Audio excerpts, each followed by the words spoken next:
Before I set out on the AT, I was trying to plan so I would avoid the cold as much as possible, both in the spring and the fall. But when I was trying to figure out about how long it would take, most of the information I found was just like, everyone's different, hike at your own pace, which I mean, yeah, but I would have appreciated a bit more information, maybe an example. Because of that, I'll go through my log of mileage day by day, how it added up, and what I learned along the way. But before we get into that, let me go over some disclaimers. First, I'm not a purist. I found it was a really big difference between attitudes on the trail and attitudes on the internet when it comes to, are you hiking every single foot of the trail? In person, other hikers would be like, oh, I had to skip between here and here because I couldn't get a ride, or people aqua blazed, people blue blazed if they wanted to go on more scenic routes. And as long as you weren't lying about skipping sections just because you wanted to and saying you had been there the whole time hiking, then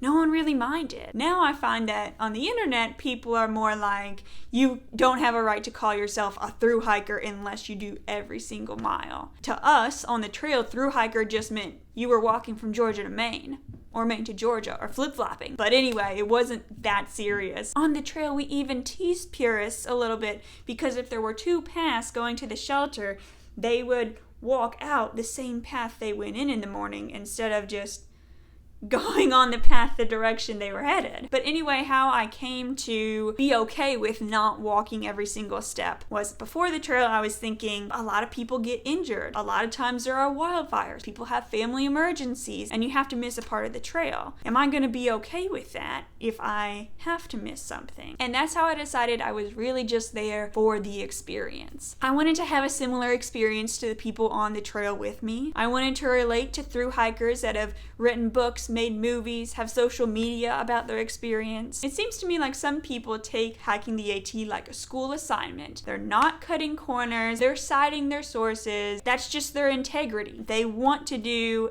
everything that's required. But on the flip side of that, I don't see it as an assignment. I'm just doing this for me. It's like a bucket list item, like a trip to Italy, for example. If I don't think it's really that interesting to take a whole tour of the inside of the Colosseum, I might take a picture outside, but then go hike between the villages at Cinque Terre. It's all about finding what you want and going for that. I wanted to make sure I wasn't just taking the easy way out for no reason at all, over and over again. Disclaimer number 2, when I show you my spreadsheet, I'm gonna sound like I wanted to go faster, but I don't mean that slow hiking is necessarily bad. I just mean I would have preferred to go faster. There's consequences of hiking slow that I was trying to avoid. Paying more money, hiking into the colder months in the fall. I was very sore and stiff and not feeling great physically, even though I wasn't pushing myself to my max. I would rather have something like 6 months of being in pain instead of the 6.5 months I have. I know, like 2 weeks, what's the difference? But just trust me, it was a difference to me. Plus, more time spent on the trail is more mentally tough. You're always in a state of traveling, everything's always new, and you have to figure out, okay, how am I getting to this town? Okay, where do they keep the north sides in this grocery store? I mean, there was some routine to it, but there was also always having to figure stuff out. Plus, like, if you found out you needed something, you would have to wait a few days until you were in town. You were unshowered for most of your life, and it just gets to you. I know it's probably good for you, challenging your mind, but after a while, I had enough of that. I mean, some people like to go fast, to feel cool, to challenge themselves. For me, it was more about avoiding the negative things than it was avoiding being uncool. So I kept track of this on a spreadsheet. It was on my phone during the trail. Every night I would log my miles, and it would be a feeling of accomplishment. Every day you make progress a little bit towards your goal. So this is my spreadsheet. We start on the left with the date. The next couple columns are basically just for social media purposes. What number day it was, what number week it was, what short videos I had coming out, what long videos I had coming out. And then the next 4 columns are about planning. When I was on the trail, sometimes I was worried, I'm gonna be hiking till November or something. So I would keep track. I would just estimate, keep myself on track I'll explain it when it comes up. You'll see what I mean. Next columns is actual mile reached. For example, let's say it's day 2. I'm waking up on mile 8 up the trail. And then when I get finished with the day, I'm on mile 24. So I enter that in and I set up my spreadsheet. If you look in this row, this box right here, I set it up so this minus this equals this, you know. It was just kind of fun. Have them do the math for me. Then I also got it to do the math of how many miles I walked in a week. These bars I added in after the fact just to separate the month. I just added this row in here to help you see where I was state by state. Then over here I did have this column where I would write if I had to miss some miles, this is why. So I could be honest with you all. I think there's some looking down on people that decide it's not about the miles for them, and I just want to say, hey, I didn't do those miles. I'm not ashamed. Starting in the beginning, these numbers are a bit higher than I think the average hiker would do. You might see mileage more like 8 or 10 miles a day in the beginning. Why I think I was able to do more miles, I worked out pretty extensively through the winter. I did the treadmill and the Stairmaster for 5 to 8 hours a day, a few days a week. Plus, I went on 2 practice trips with my full gear. The first one was 25 miles and the second one was 45 miles. If you don't have the time to devote to preparing like that, most people don't, but this is something I did because I really wanted to start off on a strong foot. With that workout plan, I had some pain from my Achilles heel, or my Achilles tendon. I don't really know what to call it, but this one right here. Christmas socks, woo! But I did take this 0 day because people told me you gotta go slow in the beginning or you'll injure yourself. I don't think I really needed to, honestly. But I did take this 0 day because I was like, oh, it can't hurt. And around here, I skipped going into Franklin, Tennessee because I had enough food with me. When I was in Hiawassee or something, I was just like, I'd rather carry food for 5 days than 3 days and not go into town as much. And if you are trying to go fast, that is a tip for you. Carry more food, because even if you're just going in and out of town, it's going to be a few hours getting there, getting back. But that was the only time I skipped going into town because it was also such a morale boost for me. I thought it was worth it. That was my 20-mile day in freezing rain in Crocs. That was pretty crazy. Going along.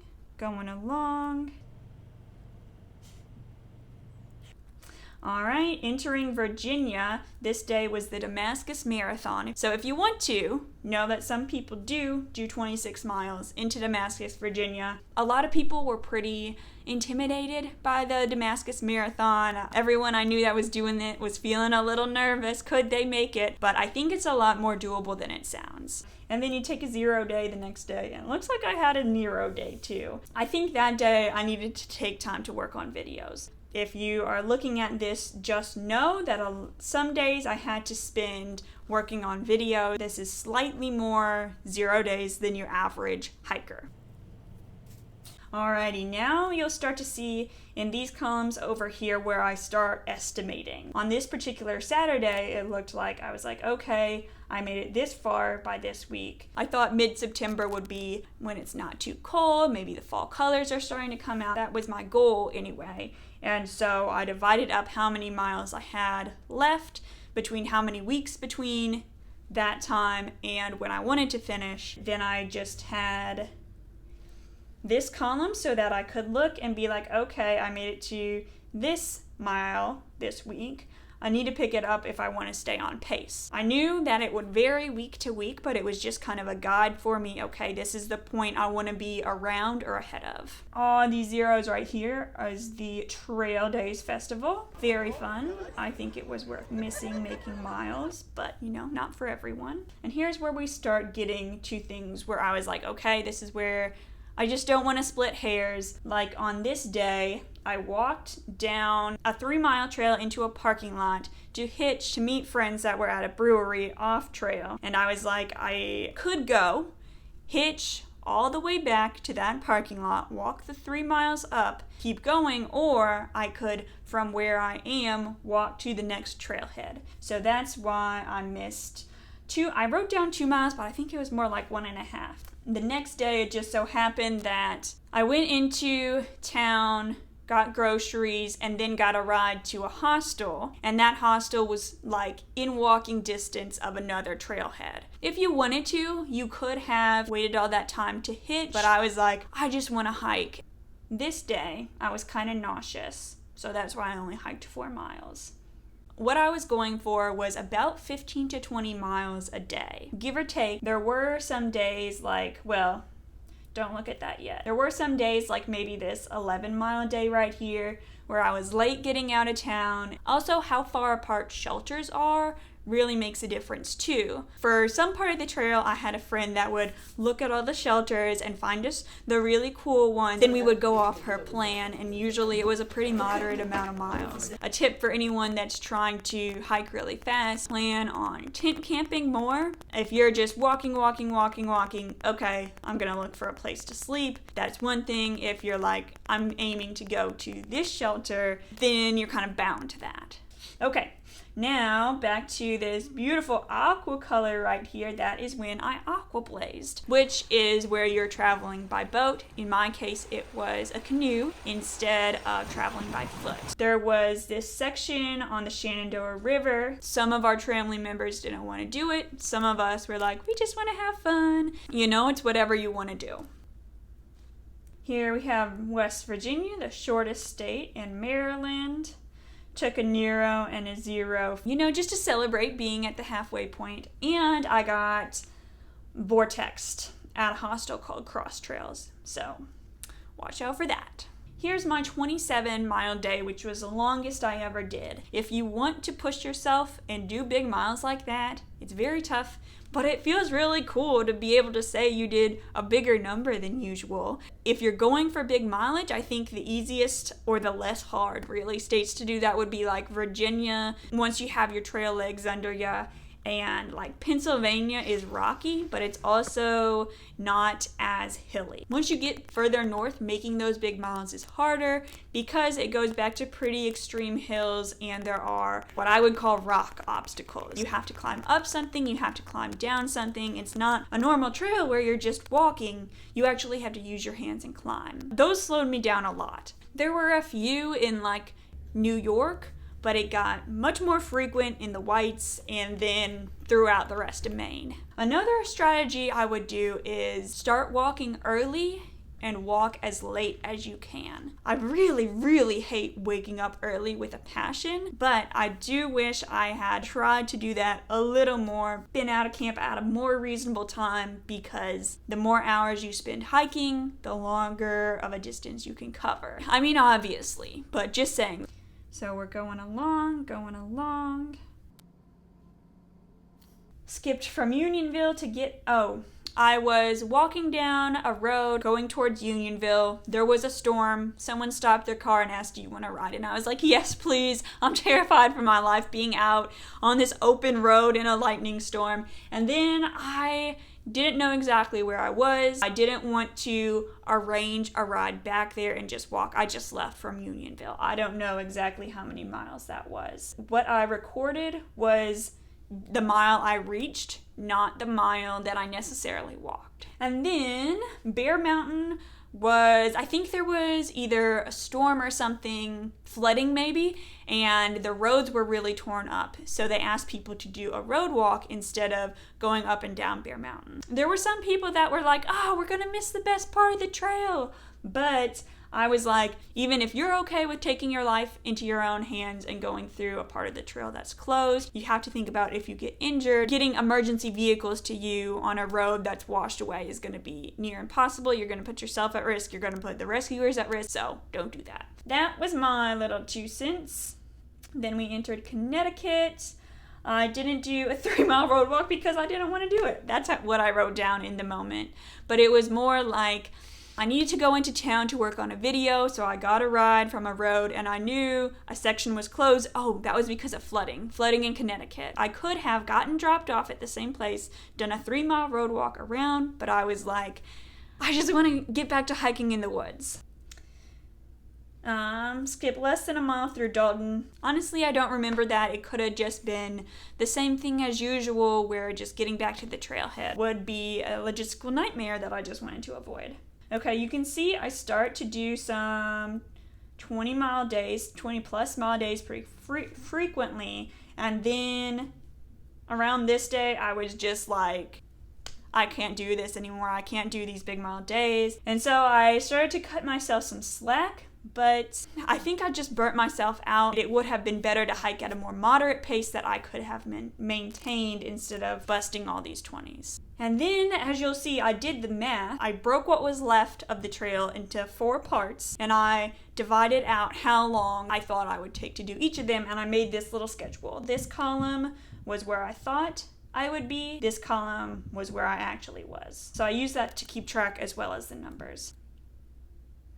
And as you can see, going through the whites took me much, much longer than I thought. I was expecting it to be like 13 mile days, 11 mile days, but as you can see here, it was usually single digit.